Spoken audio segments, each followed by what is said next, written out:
we thinking here? The Tom Sawyer? Maybe a bit more Clint Eastwood.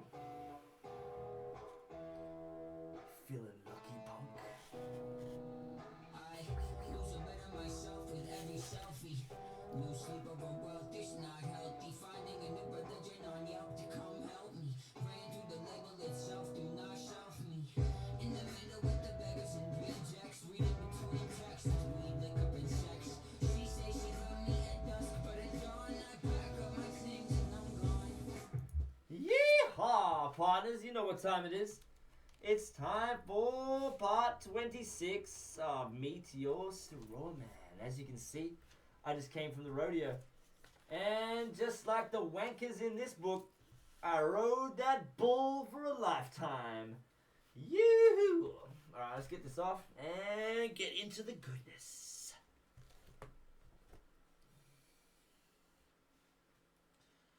Let's get straight into this, shall we? So, Syria is Iran's closest ally, and they are bound by mutual defense agreements. The country is currently in the process of being destabilized with covert assistance from NATO, and although Russia and China have warned the United States not to get involved, the White House has made statements in the past month indicating that they are considering military intervention. Send in the T-1000s. It should be clear that military intervention in Syria and Iran isn't just being considered, it is a foregone conclusion. Just as it was in Iraq and Libya, the US is actively working to create the context which gives them the diplomatic cover to do whatever the fuck they have already planned.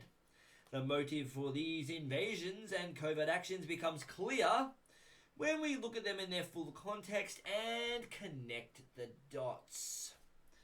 Those who control the United States understand that if even a few countries begin to sell their oil in another currency, it will set off a chain reaction and the dollar will collapse. We cannot have the dollar collapse. No! They understand that there is absolutely nothing else holding up the value of the dollar at this point, and so does the rest of the world. But instead of accepting the fact that the dollar is nearing the end of its lifespan, the powers that be, I am Captain Planet, or in their case pollution, have made a calculated gambit, flaming aces. They have decided to use the brute force of the US military to crush each and every resistant state in Africa and the Middle East. That in itself will be bad enough, but what you need to understand is that this is not going to end with Iran.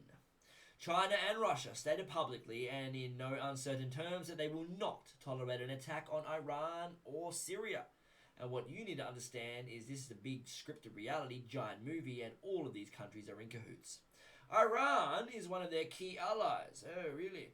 One of the last independent oil producers in the region, and they understand that if Iran falls, then they will have no way to escape the dollar without going to war. And yet the United States is pushing forward in spite of the warnings.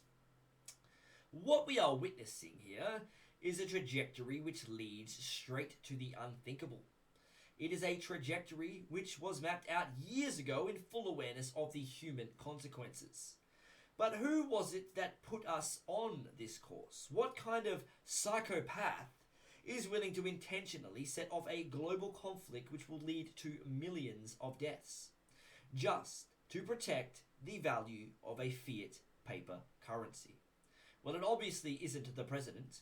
The decision to invade Syria, Libya and Iran was made long before Obama, obviously Obama was in the house at this time, had risen to the national spotlight, and yet he is carrying out his duties just like the puppets who preceded him.